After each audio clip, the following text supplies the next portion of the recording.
एकट्याचा पगार घेऊन राहिले रात्रभर. तुम्हाला माहिती आहे रात्री किती लोड शेडिंग आहे किंवा तुमचा टेक्निकल प्रॉब्लेम काय एवढं मला सांगा. बोला ना तुम्ही.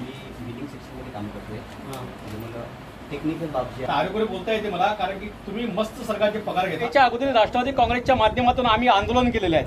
आता आम्ही काय तुमचं नाही मी काय म्हणतो, हे तुमचं डिपार्टमेंट आहे, याचं आम्ही काय करावं आता. तुम्हाला मला माहित नाही तुमची माझ्यापेक्षा वयाने लहान आहात किंवा मोठे, पण तुम्ही एक वरिष्ठ अधिकारी आहेत म्हणून तुमची इज्जत ठेवतो. त्या खुर्चीवरती बसून हे अधिकारी बदलापूरच्या लोकांना अंधारात ठेवतात आणि नेहमी हेच कारण सांगतात की लोड वाढलाय. अरे काय मला काही प्रॉब्लेम नाही आहे. आम्ही जनतेचे सेवक आहोत. बाकीच्या या सरकारच्या अधिकारामध्ये बसणारे लोक एसी मध्ये बसून जे कॅबिन मध्ये इंटरव्ह्यू देतात ना, त्यातले आम्ही नाही आहे. लाज वाटायला पाहिजे या अधिकारी लोकांना की आपण काय करतोय. या खुर्चीवर बसून तुम्ही बदलापूरच्या चांगले निर्णय घ्या. तुम्हाला सांगू का, हे जे डिपार्टमेंट आहे ना, हे डिपार्टमेंट नालायक आहे.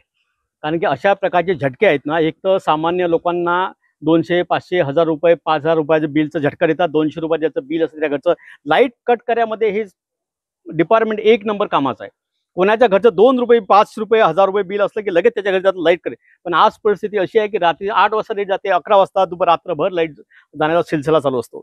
मी या मूर्ख अधिकाऱ्याने, भ्रष्ट अधिकाऱ्याला सांगितलं की तुमच्या इथं खुर्च्या गरम करणं बंद करा आणि फील्डवरती जा, ग्रामीण रुग्णालयामध्ये जा, की जिथं गोर गरीब रस्त्यावरती आता नवीन प्रेग्नंट झालेल्या ज्या बायका असतात की ज्यांचे लहान मुलं असतात, 3 दिवस 4 दिवस 1 महिने, त्यांचे हाल बघा. अक्षरशः म्हणजे जन्म देणारी आई आणि जन्म घेणारे बाळ अक्षरशः त्यांच्या शरीरातून घामाच्या लाह्या होतात. अरे मूर्खांनो, पगार घेता सरकारच्या, एवढं मोठं पगार घेतल्यानंतर जनतेला सेवा का देत नाही तुम्ही. बरं, हे आजच नाही, तुमचा मेंटेनन्स उन्हाळ्यामध्येच का चालू होतो. आज परिस्थिती अशी आहे की एका साईडला तुम्ही बोलता की आम्हाला स्मार्ट सिटी करायची आहे आणि दुसऱ्या बाजूला अक्षरशः गावापेक्षाही वाईट परिस्थिती आहे. म्हणजे शेतकऱ्याला तिकडे 8 तास वीज देत नाही आणि शहराला तुम्ही इकडे 10 तास वीज देत नाही. हा कुठला विकास चालू आहे. अधिकाऱ्यांशी बोलणं झालं, अधिकारी नेहमी टोलवाटोलीची भाषण करतात. उद्या त्यांनी बोलावलं आपला. हे माझं आंदोलन होतं.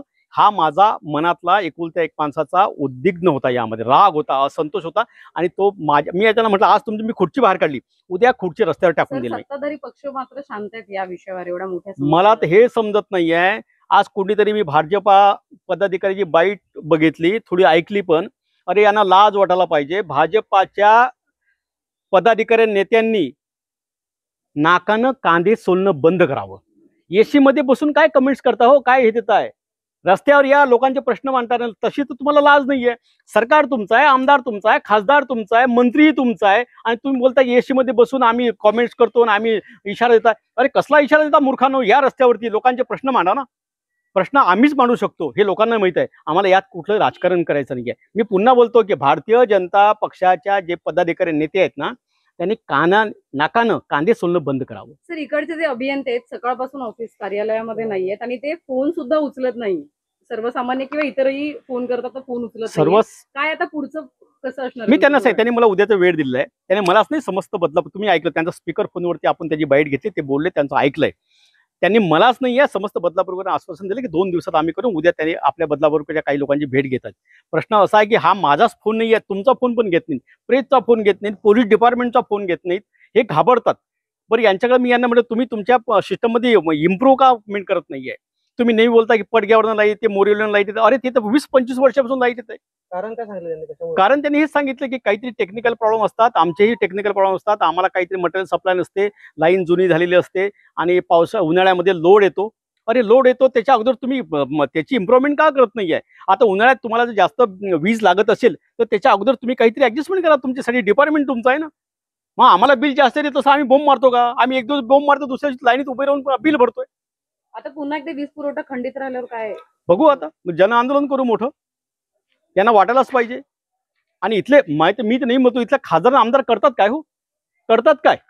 केंद्रीय मंत्री आहात तुम्ही, साधा लक्ष येते. तुम्ही बदलापूरला 10-10 वेळा येता, 5-5 वेळा येता तुम्ही आठवड्यामधून. तुम्हाला हे माहित नाही का बदलापूरच्या लोकांची लाईट जाते.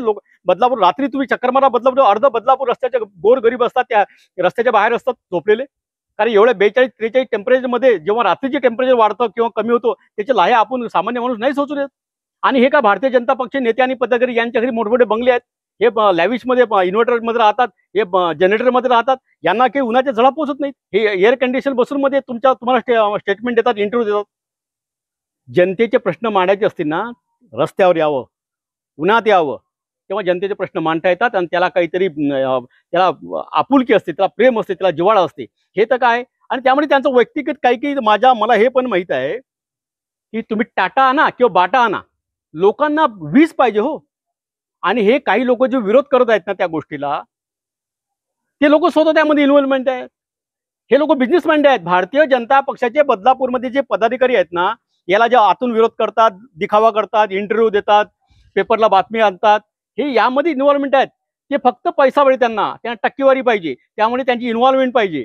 आमचं राष्ट्रवादी काँग्रेसचं म्हणणं हेच आहे. मी आता पण बोललो, तुम्ही टाटाची वीज आणा की बाटाची वीज आणा, लोकांना तुम्ही अंधारापासून आणि गरमीपासून वाचवा.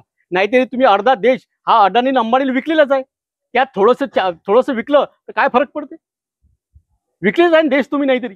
आणि मी तुम्हाला, आम्ही आमच्या पक्षाच्या माध्यमातून विनंती करतो, भारतीय जनता पक्षाच्या या खासदारांनी बदलापूरच्या या प्रश्नाकडे जातीने लक्ष द्यावं.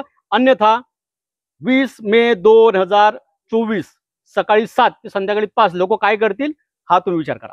कोणार्क, अपना शहर अपनी बात.